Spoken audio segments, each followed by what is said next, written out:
आज मेसर Siddhi English school and junior college junior college Taharabad taluka Baglan जिल्हा नाशिक सिद्धी जनकल्याण वैद्यकीय शिक्षण संस्था या संस्थेचे संस्थापक अध्यक्ष प्रसाद प्रभाकरजी सोनवणे साहेब सौ मेघना प्रसाद सोनवणे साहेब यांनी ही शिक्षण संस्था चालवतात आणि या शिक्षण संस्थेत विद्यार्थ्यांच्या कल्याणा करता विद्यार्थ्यांना शिक्षण देण्याकरता त्यांनी विद्यार्थ्यांचा आणि परिसराचा विकास होण्याच्या दृष्टीने सहभाग घेऊन ही कारवाई करावी लागते.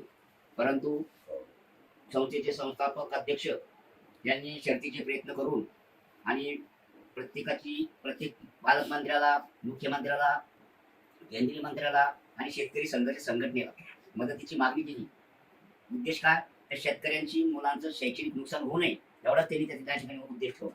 आणि खरोखर असं मी पहिल्यांदा बघितलंय तर विद्यार्थ्यांच्या शैक्षणिक नुकसान होऊ नये म्हणून की ते शाळेची काळजी घेणं हे चांगलं काम त्यांनी केलं. आणि त्यांनी विनंती केली, त्यांनी आमच्या संघटनेला मदत मागितली. आज आम्ही ही सरपेशी कारवाई टाळावी याच्याकरता आमची शेतकरी संघर्ष संघटनेची सगळी टीम या ठिकाणी आली. आणि हीच बातमी आज त्या फायनान्स कंपनीच्या अधिकाऱ्यांना समजली आणि अक्षरशः त्यांनी या ठिकाणी न येण्याचं टाळलं.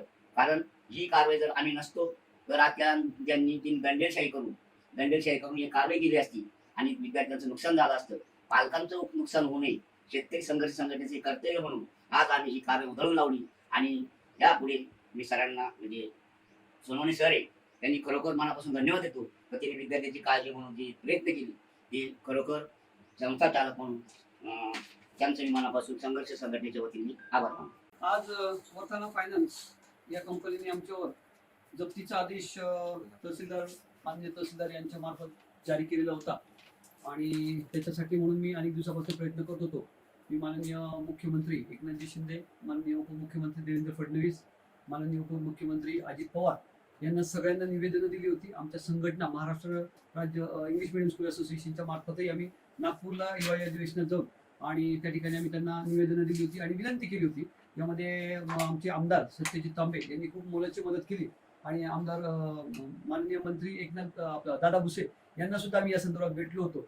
आणि यात सगळ्यात महत्त्वाचं काम आम्हाला मदत मिळाली ती माननीय नरहरी झिरवळ साहेब, उपाध्यक्ष विधानसभा यांनी कलेक्टर मार्फत आणि ही जी शेतकरी संघर्ष संघटना आहे यांनी सुद्धा आम्हाला मोठं पाठबळ दिलं, मोठं आमचं मनोबल ठेवण्यासाठी म्हणून मदत केली. आणि आज त्यांची सगळी टीम या ठिकाणी सगळी त्यांची कामं वगैरे सोडून आणि या ठिकाणी आम्हाला मदतीसाठी धावलीत. आमच्या सगळ्यांच्या आणि यांच्या सगळ्यांच्या प्रयत्नामुळे आज आमचं जप्ती थांबलेली आहे असं मला अभिमानाने आणि आनंदाने सांगावंसं वाटतं. आमचे सगळे सिद्धीचे पालक, शिक्षक समितीचे मेंबर्स, सगळे सिद्धीचे स्टाफ यांनी सगळ्यांनी मला मोठं मनोबल हे केलं. त्यांनी माझं धैर्य ठेवण्यास मदत केली. आणि आज ही कार्यवाही जी होती ती माननीय तहसीलदार साहेब यांनी थांबवलेली आहे. माननीय police inspector Jaykheda police station यांनी आम्हाला सहकार्याची भूमिका दाखवली. यामध्ये सगळीकडे म्हणजे शेतकरी कुटुंबाचे जास्तीत जास्त मुलं आमच्याकडे आहेत. ती गेल्या 21 वर्षापासून या ठिकाणी शिक्षण घेत आहेत. आणि त्यांच्यासाठी म्हणूनच शहराच्या तुलनेने आम्ही या शाळेची स्थापना केलेली आहे. आणि त्यांना जेवढ्या सोयीसुविधा देता येईल तेवढ्या करता म्हणून आम्ही कर्ज उचललं होतं.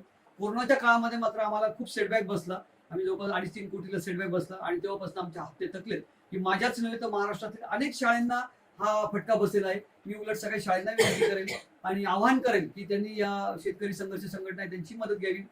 जनता सरकारचे जे काही कार्यकर्ते आहेत, तुमचे भगवान आयरे झालं, नंतर बागुल साहेब झालं, यांनी सगळ्यांनी खूप मदत केली. खूप दिवसापासून ते आम्हाला सहकार्याची भूमिका दाखवत होते. तर त्यांचं सगळ्यांची मदत घ्यावी आणि अशा प्रकारचे काही ज्या कार्यवाही आहेत ते रोखता आल्या तर रोखावेत असं मी आवाहन करतो. आणि मी परत एकदा सगळ्यांचे आभार मानतो. धन्यवाद. जय हिंद, जय महाराष्ट्र.